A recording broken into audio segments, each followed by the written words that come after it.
Hey everyone, welcome back to the channel. Today's episode is the third episode in my Hard to Kill Houseplant series, and if you really struggle to keep plants alive at home, then you're going to want to keep watching because this new plant friend is the one for you. And yeah, today we're talking about the ZZ plant. This is honestly one of the hardiest houseplants I've ever owned, and I got this one a few years ago, and it started out in just like a little 4-inch pot that I got from the nursery, and replanted it and allowed it to grow here without much care other than the occasional watering, and that's about it. One of the great things about this plant is that the leaves are always very shiny and very green. It doesn't take much effort to keep them looking nice. Now they prefer to have bright indirect light, so 5 or 6 feet away from a window is great. If you can get it bouncing off a nice white wall or a light color wall, that's also great.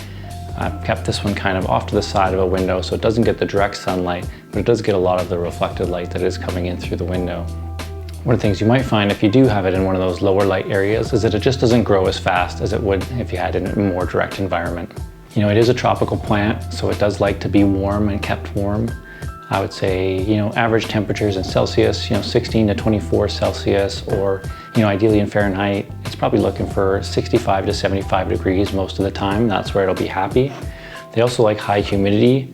So a pebble tray or anything like that is a great addition, or if you're keeping it in a bathroom, that's another great spot. A lot of bathrooms don't have a lot of windows as well, so it's another good option for that. If you're looking to spread them around your house and really decorate your house with plants, this can be a great option for one of those rooms. So I've just kept mine in my living room. It hasn't had a pebble tray or anything like that, but it's doing all right even in our dry climate. So I don't think it's very difficult to keep, but it adapts fairly well. And like I say, the conditions maybe aren't ideal, but you can't tell by looking at the plant, if that makes sense. Okay, so if we take a quick look at the roots here, you can see that the bulbs that form at the base of the roots, and these hold a lot of moisture and a lot of water. There's a couple there, and they just get bigger and bigger as the plant grows. Like a Zanzibaria, less is more when it comes to watering. The only way to really kill one of these plants is if you drown it with too much water. A good rule of thumb is to wait until at least the top 2 inches of the soil is dry before you water again. These plants do like to be root bound though, so it's not often necessary to pot them up until they grow quite substantially. If you pot it up too big, like if I were to take this and put it in quite a large pot, the roots tend to just grow and grow and grow until it binds itself up again before it puts out any more top growth. So for me, I find it's better to keep it in a smaller pot, keep the watering under control, keep it root bound, and then it'll keep putting up some nice green shoots every once in a while during the spring. I usually get a new set of leaves on this one, maybe once or twice a year. Now these plants are fairly easy to propagate as well. Now be warned though, they can take a really long time to grow, and that's often a turn off for a lot of people propagating these on their own. It is an easy way to get a lot more ZZ plants, but you do have to be patient. I'll do a quick demo on how I would take a cutting from this plant, and I can show you one that started to grow roots here in a second.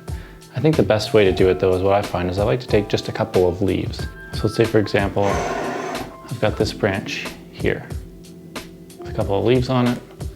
I'm just going to take these top 2 leaves and I'm just going to cut it off right at the base of this, right above those leaves, right there, just at the base.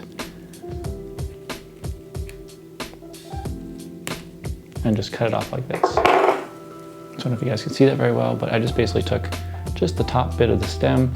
You take this and put it in water, and then in a few weeks it should start to form a bulb at the bottom, and from there it'll start to grow a few roots. Now here's one that I took a few weeks ago just to illustrate my point, and it's got a little bulb. I'll bring this up closer to show you guys, but the bulb has formed and it's got a few roots on it that are now starting to poke out, and so we're in business here. I'll bring this up and show you. So we got our leaves that we cut off the top stem, and then we put it into the water,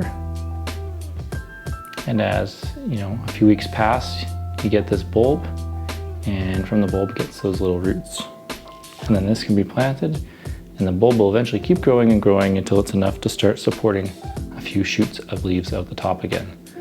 And take my leaves, put them in here, and then I'll go fill this up with a little bit of water, and it'll be ready to go. Anyways, that pretty much sums up the ZZ plant. Again, it really is possibly the easiest house plant ever, and so I recommend that if you do struggle with it, maybe pick one of these up and just get your confidence back when it comes to your plants and your plant care. It's a great addition to any interior space, for design purposes for home or business, and again, it's really low maintenance, which makes it great for that. If you enjoyed today's video, please hit the like button below and think about subscribing to the channel. I hope you'll stick around for more plant video and more content to come. See you on the next one.